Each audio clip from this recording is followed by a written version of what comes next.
Uh-oh. Uh-oh. And we're adjusting our thinking to the new type of enemy. Days after the 9/11 attacks, President George W. Bush launched the global war on terror. In October 2001, Guys, they told he us sent not. the military to invade Afghanistan and hunt down members of Al-Qaeda and its ally, the Taliban. It also offered cash rewards to anyone who would help capture a terrorist, often enough money to change lives.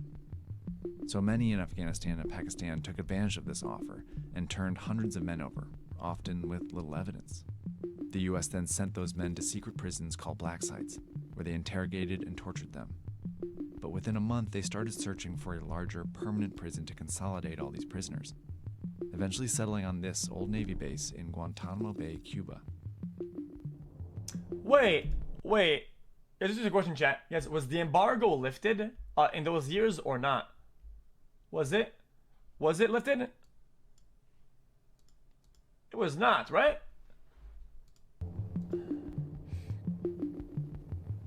In January 2002, the first detainees began arriving. One of them was Moath al-Alwi, who spent the next 2 decades in this prison because the US government deemed him too dangerous to be set free.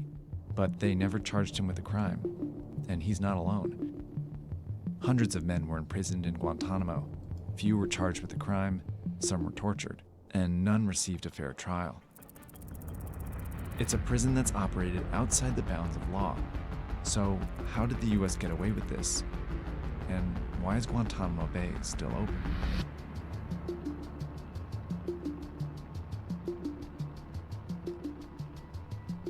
Is there any toes or no toes?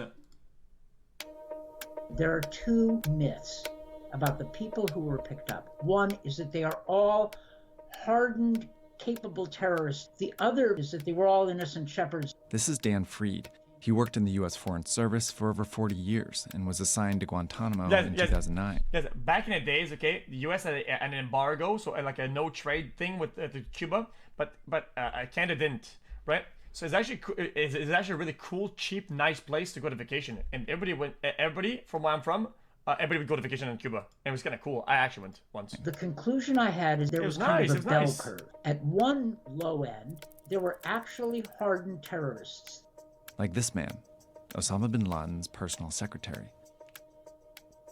There were others that were sometimes petty criminals and drug dealers, not great people, but not criminal masterminds, not terrorists. And the top of the bell curve were people just a little more involved than what I just described. At the other end were people who were swept up and shouldn't have been there at all. Like a group of Uyghur men, members of a mainly Muslim ethnic group who were fleeing persecution in China. And they wound up in Al-Qaeda camps, and we didn't know what to do with them, and so they ended up in Guantanamo. In fact, many detainees were put in Guantanamo based on little evidence, yet Bush officials often described them all as terrorists. I mean, these are people that would gnaw through hydraulic lines in the back of a C-17 to bring it down. Very, very dangerous people. By 2003, there were nearly 700 Guantanamo detainees, and virtually none of them were charged with a crime.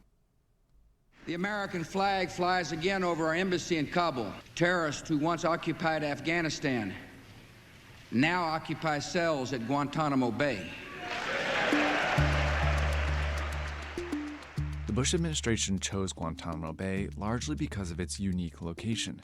It was under US control, but it wasn't technically inside the US, so they claimed US law wouldn't apply to the detainees held here. If they put them in a US prison, they'd have to either charge them with a crime and put them on trial, or release them. In other words, under US law, prisoners would have ways to get out. For bad reasons, they didn't trust the criminal justice system. It gives too many rights to prisoners. There was a sense that the old rules had to be thrown out.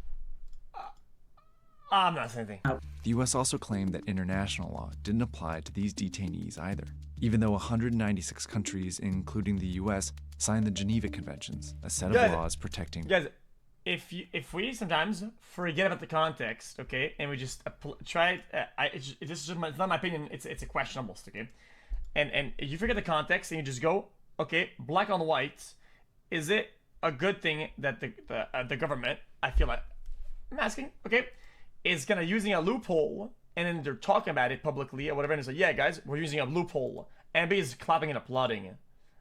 I don't know how I feel overall that as a concept. That as a concept, I think it's odd. I think it's an odd thing. I think it's odd. Prisoners of war. But for those laws to apply, the US would have to define the detainees as prisoners of war. Then they couldn't interrogate them and would have to release them as soon as the conflict ends. It's about perception. It's all about perception, you know? I feel like as an individual, you see the people that are above you telling you the rules, the laws, what to do, what not to do, right?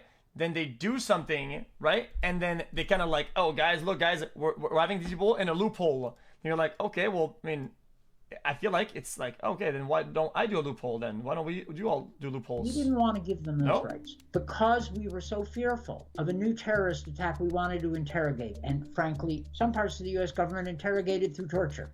I mean, that fact. So instead of charging them as criminals or calling them prisoners of war, the U.S. made up a new term. Unlawful enemy combatants. It's a bad take? Okay, sorry. The U.S. claimed it could hold unlawful enemy combatants without charges in Guantanamo indefinitely, and the detainees couldn't challenge it in court. But the U.S. could prosecute them in a new court system run entirely by the military. These courts were designed to be complex, with rules that heavily favored the U.S. government. For example, the government could introduce evidence without showing it to the detainee first. This made Guantanamo Bay Prison a legal black hole. The original sin is that we created an institution outside and designed to be outside the rule of law.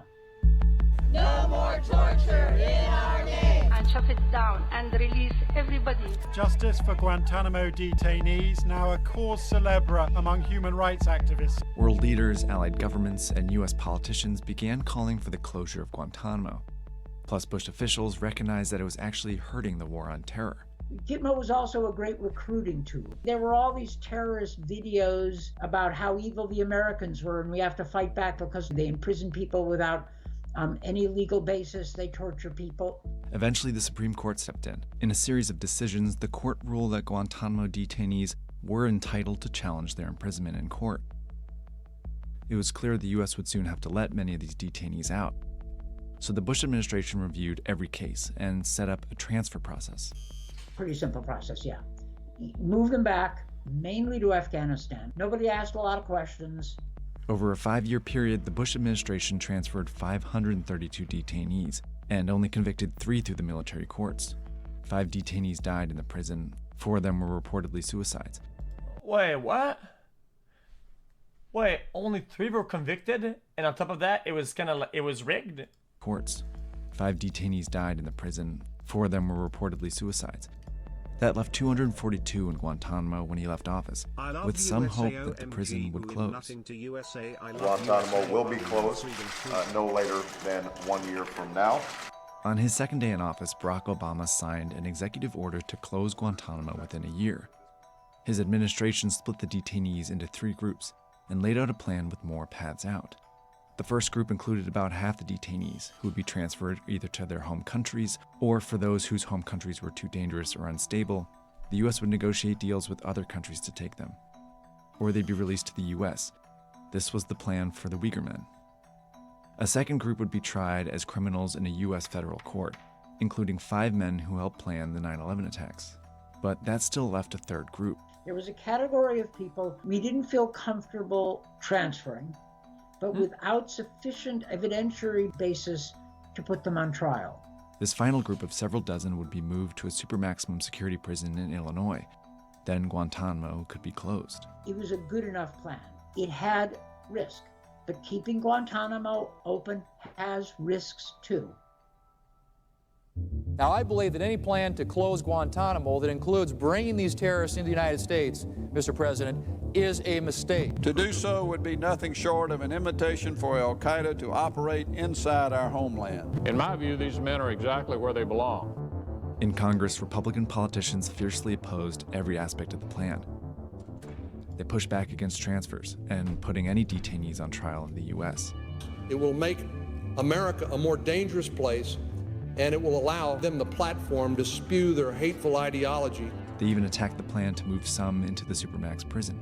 You're also putting people who would then start plotting for their escape from the outside in America's neighborhoods. But all of a sudden when Obama comes in, oh no, you can't let people go because you're letting terrorists out. By the spring of '09, this narrative was already set. Obama administration, soft on terrorism. It's fair to ask tough questions. What's not reasonable is making it impossible for Obama when you didn't ask any hard questions about Bush. Ultimately, both Republicans and Democrats passed bills that blocked any Guantanamo detainee from coming to the U.S. for any reason, including for trial, imprisonment, or release.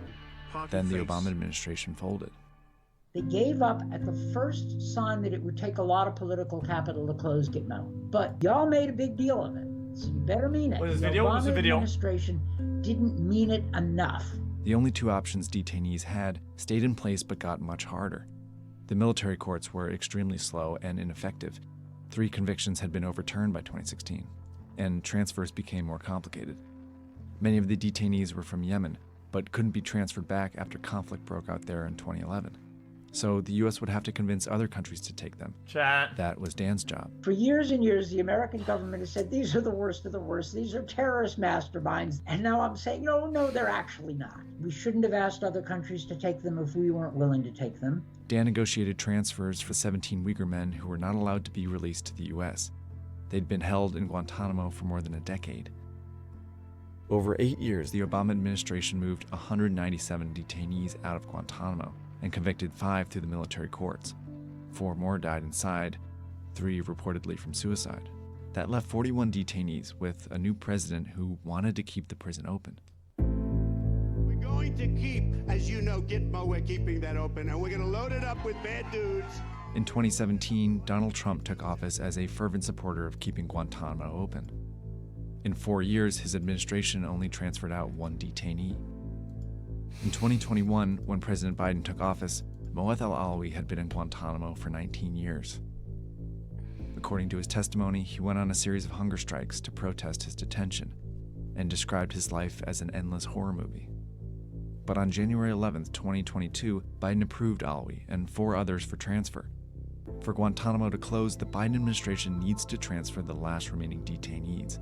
And the military courts need to conclude trials for the 10 who are currently stuck in the system, including the 5 alleged 9/11 plotters who have been on trial for a decade. Once you start them outside the rule of law, bringing them in the rule of law is a lot trickier than you think. Don't throw out the rule book in a fit of passion. You'll regret it. We did. Interesting. Guys, it's Vox, so I always try to, like, some of the things that are more factual, kind of look at it, and some of the things that are more, I'm not gonna say anything. You get it though. It's Vox. I try to keep my head on my shoulders. I try to keep my head on my shoulders as much as I can.